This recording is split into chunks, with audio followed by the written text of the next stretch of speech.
Hello everybody, this is Toys R Us, and for this new figure unboxing and review we're going to be looking at the Transformers Masterpiece Skids figure, or MP53, as you can see is written there. What we're going to do with this video then, we're going to unbox him live in a second, have a look at the entire contents of his packaging. We'll do some comparisons with him and some other Skids figures. We'll have detailed looks at him in both of his modes, and of course we'll see how all of his accessories can be used as well. As I'm opening this box up, I'd like to thank Robot Recruits, because that's who I purchased this from, and as you can see they got it to me nice and safely. Now I'm kind of hoping inside we have a much, yes that's all right then, I was kind of hoping that we would get this box, because I was a little disappointed with that one, and that's what we're used to seeing. There we go, lovely little box. We can see again it's MP53. And we can see there's quite a few things that come with this, little accessories, a card and a little moped, I think, by the looks of that. So let's just have a quick look at the front. There's some beautiful, obviously, product images of him, Takara Tomy product, and of course they've got all the licensing on it as well.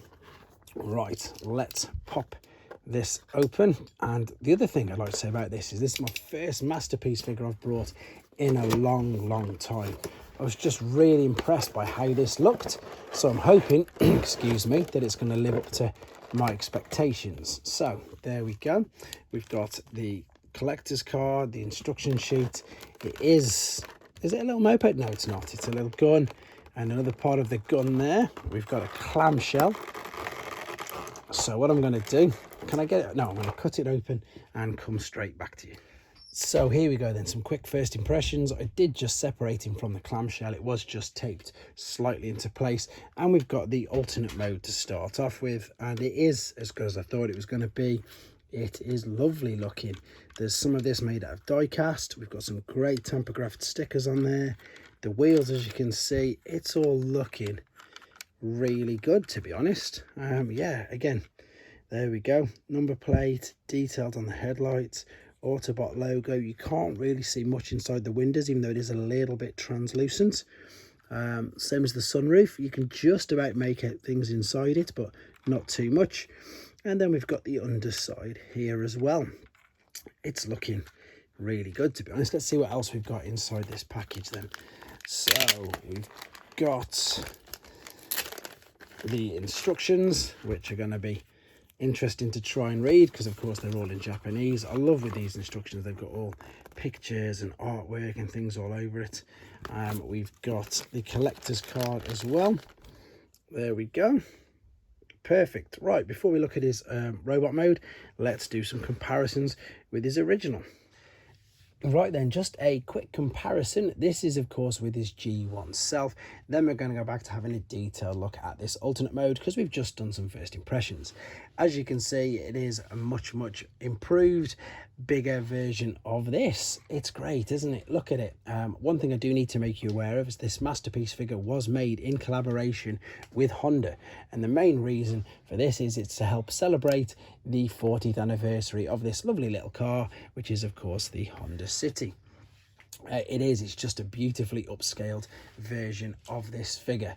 I do have another Skids figure, but it's still sealed, and this is the Binaltech version, and there's not much point in all honesty doing a comparison, because if I show you the back of it, it is a completely different vehicle. We do have a Generations Thrilling 30 version of Skids, which I can show you in robot mode later on. Again, it's a different vehicle, and unfortunately Legacy isn't out over here just yet. Right, let's have a proper look at this car then. So what we can look at, we can literally pop the hood. There is some engine detail underneath there, which looks really good. I'm liking that.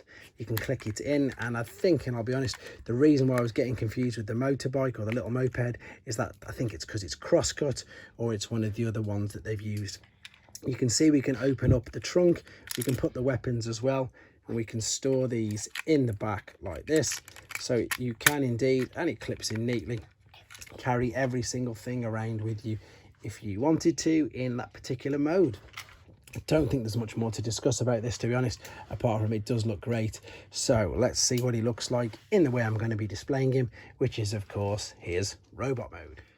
Okay, here we go. As you can see, in his robot mode and looking stunning. Quick apologies for no transformation process on this video. That will be uploaded separately to keep the length of the video down.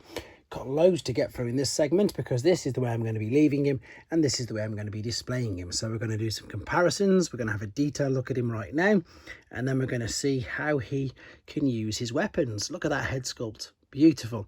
I do need to quickly correct myself. This is plastic and not die cast. It just, maybe it was just cold, but it definitely felt like die cast, but as you can see, it isn't. There's lots of trickery underneath here, which basically fills up these gaps. Again, it's brilliant. I will be uploading that separately. I don't want to spoil it for people who don't want to see it though. It covers up a lot of the stuff.